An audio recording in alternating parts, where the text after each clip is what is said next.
Isa pong magandang hapon po sa inyo pong lahat yan. Time check is 5:16 na po ng hapon. Nandito po tayo ngayon po sa kahabaan ng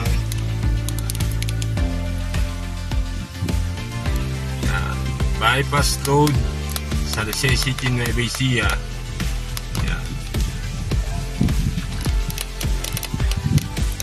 Yan.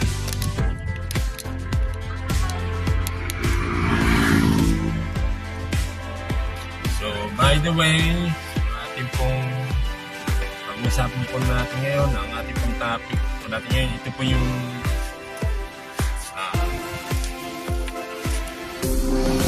tungkol nga po sa nangyayari nga pong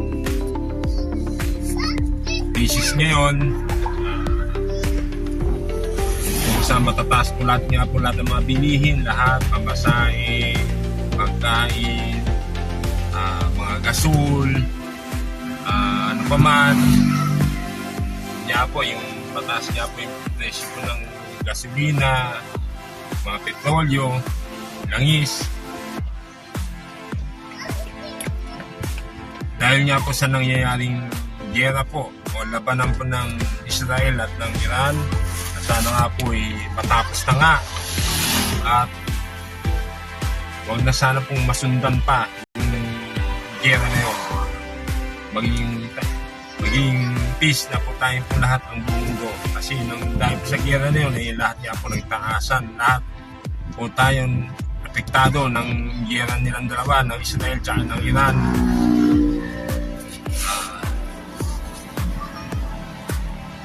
So may basis lang po tayo, sabihin na natin na hindi lang dito sa Pilipinas, o sabihin natin na buong mundo na, apektado na ng giyerang ginawa nila. Sana nga po matapos na nga po ito pong nangyayaring giyera po sa gitnang pati ng Silangang Asya. At nga po, may crisis na po tayo ngayon. Itong mga malalaking mga kumpanya na to at yung mga malalaking mga supermarket na to nagpapairal pa sila ng mga HH limit na yan. Sana po tanggalin na po sana po yung HH limit yan. Wala naman po talaga pong maidudulot na maganda sa bansang Pilipinas natin yan. HH limit na yan. At lahat po sana po nang mag-apply na kahit medyo bata pa o medyo may edad na, kaya ng mga edad medyo 40 o medyo 50, sana po ibigyan lahat po ng pagkakataon makapagtrabaho po sa mga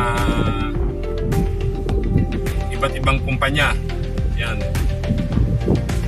At yung siyempre hindi lang yung medyo may edad na po, hindi lang po nagtatrabaho sila para sa kanilang sarili, para na rin po sa kanilang mga buong pamilya nila. Kung mayroon silang pinapag-aral o isa sa miyembro ng pamilya nila mayroon nagme-maintenance ng gamot, hindi lang po para sa kanilang sarili yun, kundi para na rin po sa buong pamilya nila.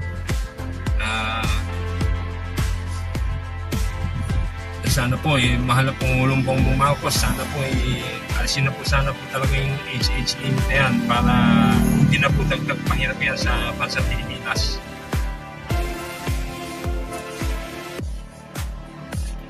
At saka itong malalaking mga kumpanya na to, at saka itong mga malalaking mga supermarket na to, maawa naman kayo sa mga neganti ninyo na ibang nag-a-apply na gaya ko na medyo may edad na, nasa mahigit 40 na po ako. Yes. O yung mga ibang kagaya ko na mahigit 40 na nag-a-apply, at saka kung mahigit 50 na nag-a-apply, sana po bigyan niyo po ng pagkakataon na makapagtrabaho po ulit po sa inyong mga kumpanya o mga supermarket po. Saka pag huwag niyo na po sabihin na tatawagan na lang, talagang tulungan niyo naman po na makapagtrabaho po ulit yung mga may edad na, at saka yung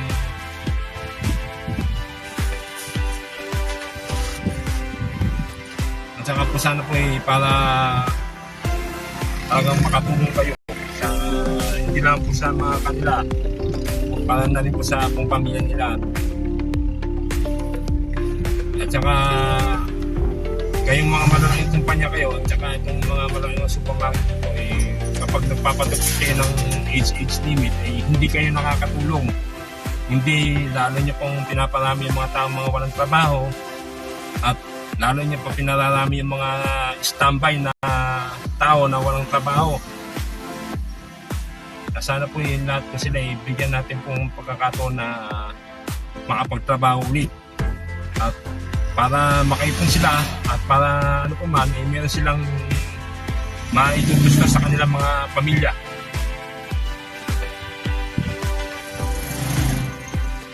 At saka kung gusto nilang makapaghanap po muli, meron silang asahan. Na sana nga po, medyo mahaba na po itong video na ito, na sana po huwag naman po kayo sana kayo magagalit sa akin, sana po ito pong video na ito makatulong po sa inyo pong lahat. Okay po, ako po yung bumabati po. Ako po si Nelson Digo Santuason, ay isa pong bumabati po sa inyo po ng isang ligtas na buong araw, isang ligtas na ang habang panahon na sana po itong gaya na ito, itong medyo may edad na nag-apply, basta okay pa yung pangangatawan, wala siyang mga sakit o ano pa man, wala siyang mga bad record, wala siyang ano pa man, kung ano man po yung pinanggalingan niya, kung ano pa yung manakala niya, sana po ibigyan po natin pagkakataon na makabangon muli at makapaghanap po yung medyo may edad na, o bigyan po natin ng pagkakataon kahit na medyo bata pa o medyo may edad na, lahat po sila bigyan po natin ng pagkakataon na makatayo at makapaghanap buhay po muli.